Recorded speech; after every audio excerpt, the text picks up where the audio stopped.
Hi guys, in this tutorial, I'll show you how to create a studio quality passport photo in Photoshop. First, unlock your image layer.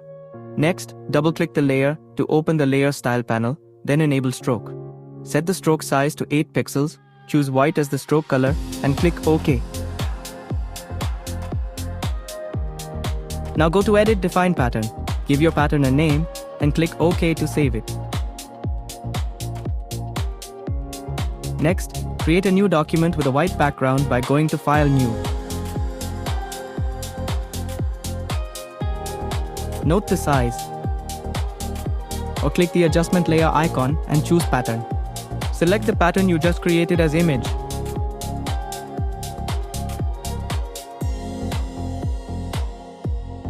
Adjust the scale until the image fits perfectly.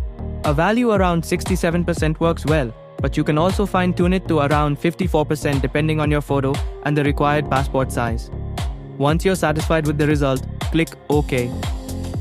And that's it. You now have a clean, studio quality passport photo ready for printing or official use.